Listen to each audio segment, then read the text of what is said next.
Quick warning, excuse any mispronunciations I make of Latin phrases in this video. So, even though I saw The Joker this weekend and absolutely freaking loved it, I'm going to talk about another film I saw in theaters this weekend. It's called Ad Astra. No, but for real, I've been ruminating about Joker so much. I missed a family party where everyone carved pumpkins just to see it. And thankfully I did not get shot during any of the 122 minutes. And I still got to carve my pumpkin the next day. Joker even inspired me to the point that I modeled my designated pumpkin after it. It doesn't even match everyone else's, but whatever. First, I must contextualize my experience with space dramas. It all started in the year of our Lord 2013. My dad and I decided to see a film called Gravity. This film was directed by Alfonso Cuarón and starred Sandra Bullock and George Clooney. And it was about space. Space is cool, right? Well, we entered the cinema and sat down. My 6th grade mind was having withdrawals from Kick Messenger. Life was good. I did not realize I was witnessing art in motion. I guess this movie won like 78 Academy Awards. Anyways, this film put me to sleep, and I've yet to watch it since. I just remember it being extremely boring. Boring. That word. That word is a common aspect of these space dramas. When the action sequences give way for some beautiful shots of the void of space, it can seem to drag on if you're not one to appreciate slow-burning storytelling. And as a 6th grader, Gravity was not fast-paced enough to hold my attention.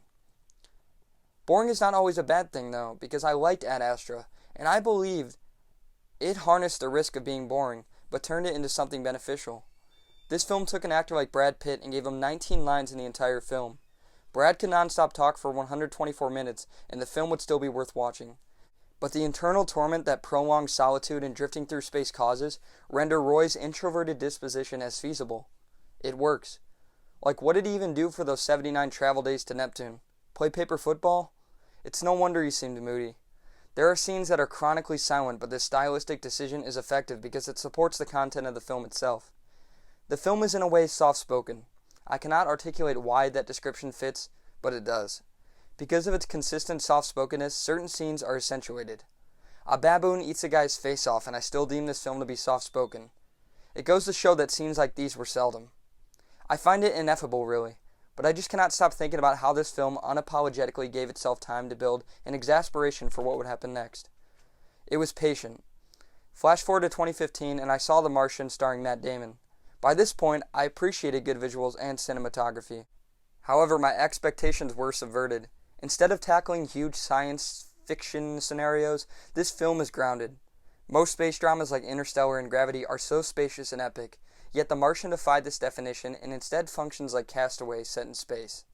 The entire world is not threatened by hunger, nor are power surges devastating the entire planet.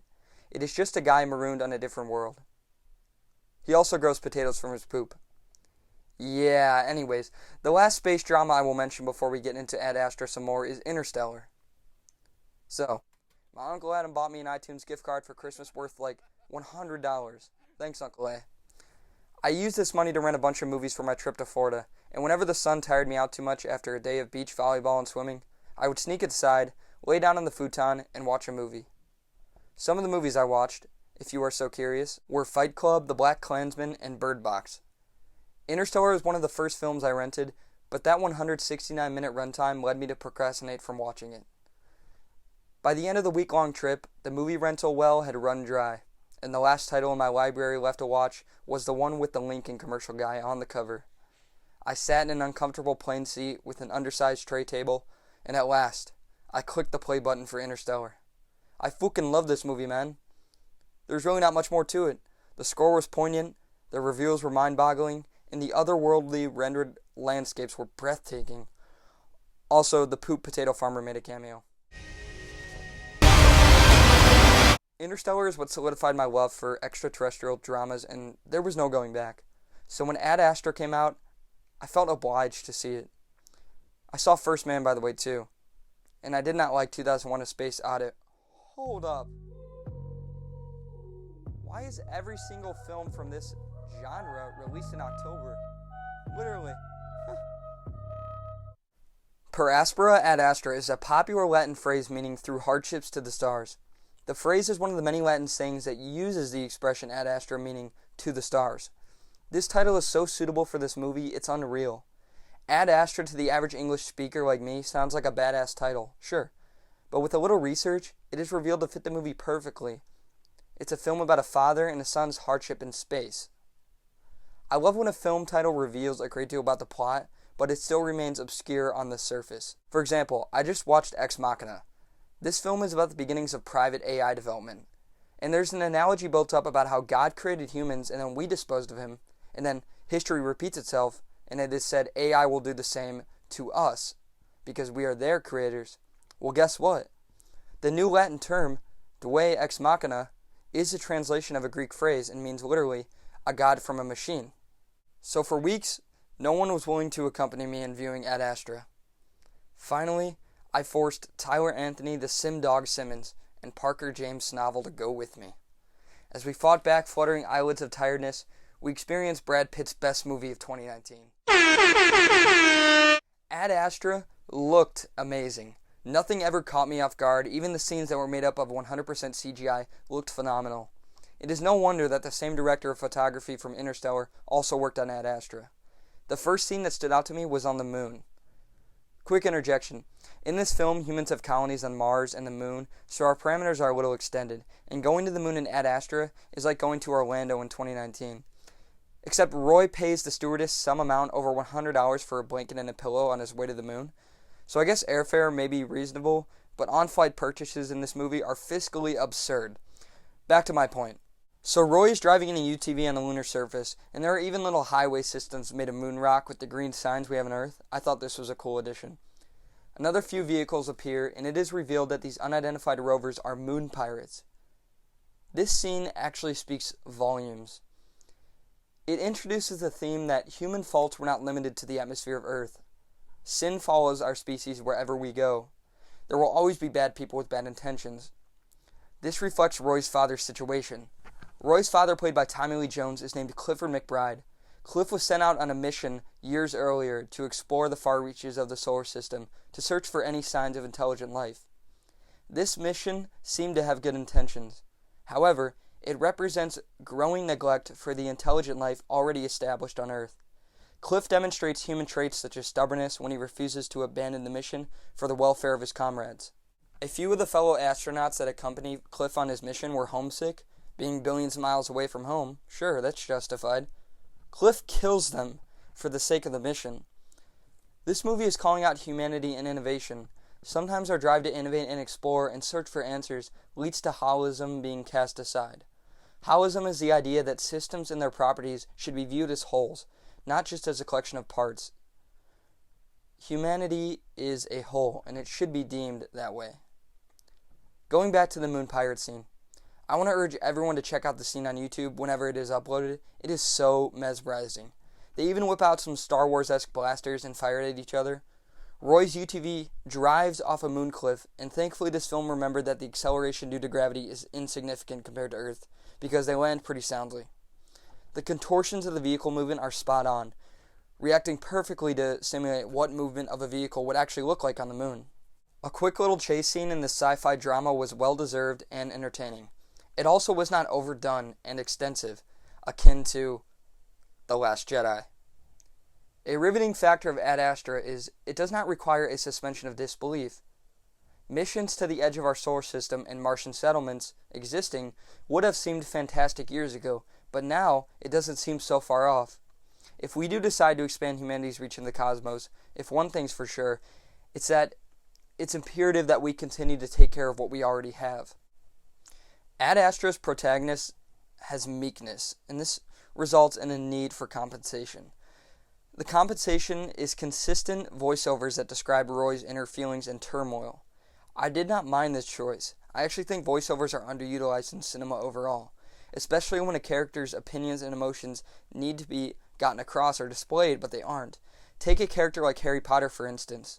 The entire series of books are in large part his own personal narration, so we got to know him well. Harry's thoughts and feelings regarding his environment are important to the story. In the films, when he receives little actual in-scene dialogue, and there are no voiceovers to compensate, all of the sudden the average viewer who has not read the books will be confused about the character. Unless you are skillful in inferring all you need to know about Harry from Radcliffe's facial expressions, experiencing Harry Potter cinematically will feel like third-person point of view when it is actually intended to be first-person point of view.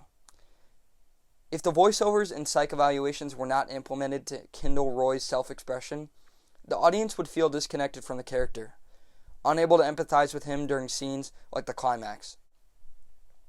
Roy believed his father to be dead. For years he grew up and followed the same occupation as an astronaut, not knowing that his father was still alive.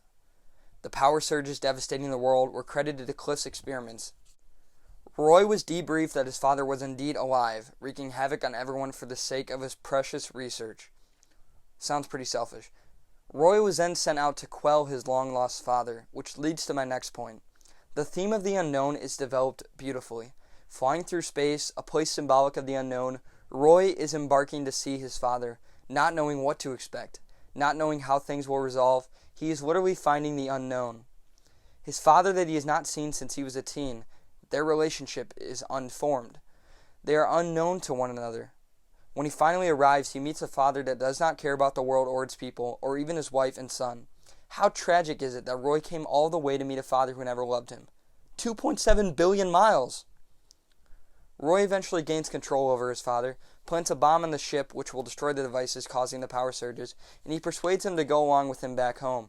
But as they exit the spaceship, Cliff jerks away from the ship and is barely tethered as he falls toward Neptune. This is the climax and my favorite scene. The beauty of Neptune's blue vastness in the background of a wide shot of two tic-tac-sized men is not to be understated. Cliff wrestles with his son in outer space, just desiring to be let go.